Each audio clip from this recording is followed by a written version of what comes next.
কিন্তু কাছাকাছি একটা ফুলের উৎসব হচ্ছিল, যেটা নাকি বনবিতান। খুবই সুন্দর হয় এই মেলাটা, আর অনেক ফুল, অনেক গাছপালা, অনেক কিছু নিয়ে হয়, যা দেখতে খুবই সুন্দর লাগে। তো 5 বছর ধরে এই অনুষ্ঠানটা কিন্তু আমাদের বিন্নগরে হয়। তোমরা চাইলে কিন্তু অবশ্যই আসতে পারো, স্টেশনের থেকে অনেকটাই কাছে এই জায়গাটা। যার পরে দেখি ওখানে কিন্তু বেশ সুন্দর একটা অনুষ্ঠান হচ্ছে, যেখানে নাকি ছোট ছোট বাচ্চারা ডান্স করছিল, দেখতে কিন্তু বেশ ভালো লাগছিল। ওখানে আমরা কিছুক্ষণ বসলাম, তারপরে আবার স্কুলে তো যেতে হবে, আমরা তো একটুখানি ঘুরতে বেরিয়েছি। আর মেলায় গেছি, কিছু না কিনলে কি হয়, সেই জন্য তো সন্ধ্যাবেলা চায়ের সাথে খাওয়ার জন্য আমি একটু নিমকি নিয়ে নিলাম। মেলায় ভাজা নিমকির স্বাদ কিন্তু একদমই আলাদা। তারপরে কিন্তু বেটুকে নিয়ে চলে আসলাম স্মার্ট পয়েন্টে, যা কিনা আমাদের বিন্নগরে।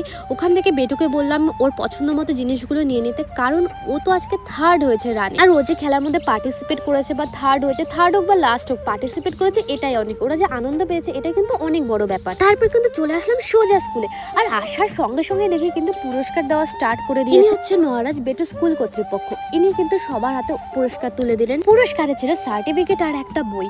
বেটু কিন্তু পুরস্কার পেয়ে অনেক খুশির সাথে আমিও অনেক, কারণ এটা হচ্ছে বেটুর জীবনে পাওয়া প্রথম পুরস্কার। আর জানো তো, এখানে কিন্তু আরো একটা প্রতিযোগিতা হচ্ছিল, সেটা হচ্ছে যেমন খুশি